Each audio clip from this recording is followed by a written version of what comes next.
Terminado el proceso electoral del que hablamos en el capítulo anterior, en el año 1983, donde votó casi el 85% de la gente y Alfonsín sacó más del 50%, alrededor del 52%, el 10 de diciembre de 1983 asumía el doctor Alfonsín. Ese 10 de diciembre nos juntamos con un grupo de amigos y básicamente con un amigo que había sido compañero de la franja y que por supuesto habíamos militado y estudiado juntos. Hoy ya es abogado. Él fue presidente de Franja Morada del primer centro de estudiantes en el año 83 mismo. Fuimos a la movilización, un grupo, como decía, de amigos en Plaza de Mayo, y bueno, lo vimos a Alfonsín pasar con su custodia oficial ya, y no estábamos nosotros para acompañarlo, para custodiarlo, y en ese momento nos dimos cuenta del nivel de responsabilidad que había adquirido este hombre, que había hecho una campaña electoral fenomenal. Entre las primeras medidas que toma Alfonsín, entre otras cosas, está los decretos 157 y 158. Son dos decretos fundamentales, entre otras cosas porque son los decretos que van a iniciar todo el proceso formal, judicial, que era el proceso del juicio a las juntas y de los juicios a las agrupaciones de la guerrilla urbana. Básicamente también es cierto que hubo guerrilla rural. Esos dos decretos son los decretos que inician todo ese proceso judicial, como les decía, y también, por supuesto, el decreto de creación de la CONADEP, que es el número 187, si no me equivoco. Ese decreto también fue fundamental. ¿Por qué fue fundamental? Porque, entre otras cosas, la CONADEP fue el primer paso. ¿Por qué? Porque era, en definitiva, el organismo que iba a recolectar todas las pruebas para probar el terrorismo de Estado de las juntas militares que habían gobernado en el proceso de reorganización nacional desde 1976 a 1987. ¿Qué hizo la CONADEP?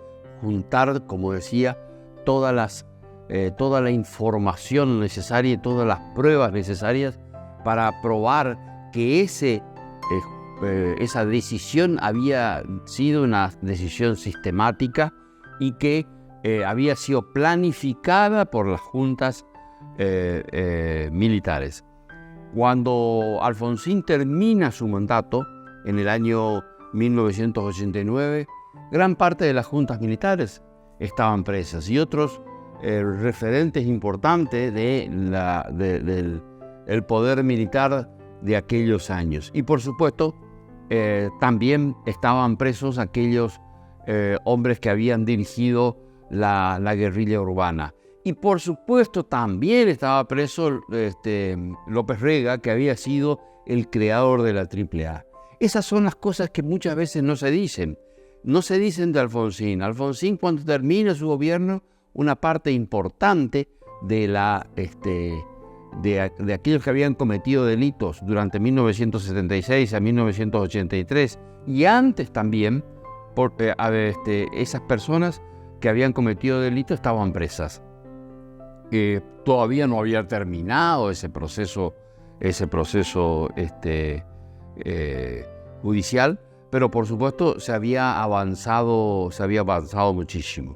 Cuando llega Menem, después lo vamos a hablar, se libera a esta gente a partir del indulto. La CONADEP fue un organismo fundamental. ¿Y quién le brindó el soporte logístico para que se haga la recolección de todo? Porque imagínense, era el país entero, había sido un plan sistemático de las juntas militares.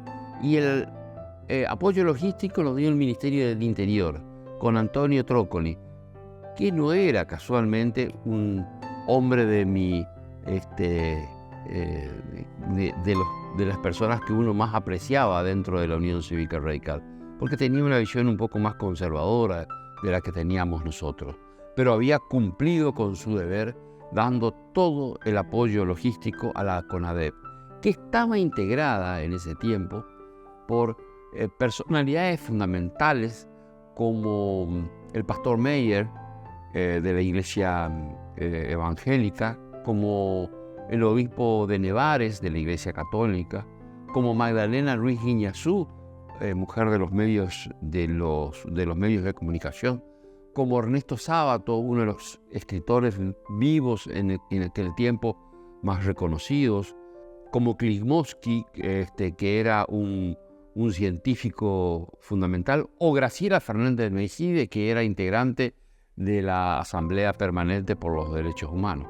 También estuvo el doctor René Favaloro, y se fue, entre otras cosas, de la CONADEP porque él pretendía que se juzgue y que se busque información sobre el tema de la AAA en ese momento, siendo que la CONADEP había sido creado con otro objetivo.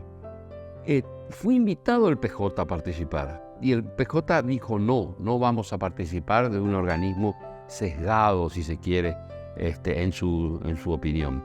Esa fue la actitud del Partido Justicialista en aquel tiempo.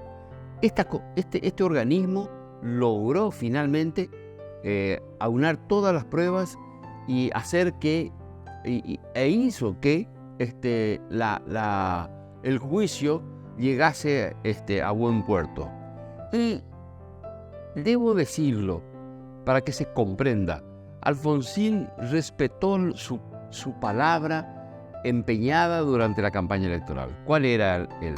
Estaban los que habían creado el sistema de represión de terrorismo de Estado, sobre todo las juntas militares, las 3 juntas militares. Estaban aquellos que se habían excedido en las órdenes, que había muchos oficiales de las Fuerzas Armadas que se habían excedido en las órdenes, y por supuesto estaba el principio de la obediencia debida de aquellas personas que habían ejecutado órdenes en función del mandato que le daban sus oficiales mayores, digamos, ¿no? Oficiales jerárquicos.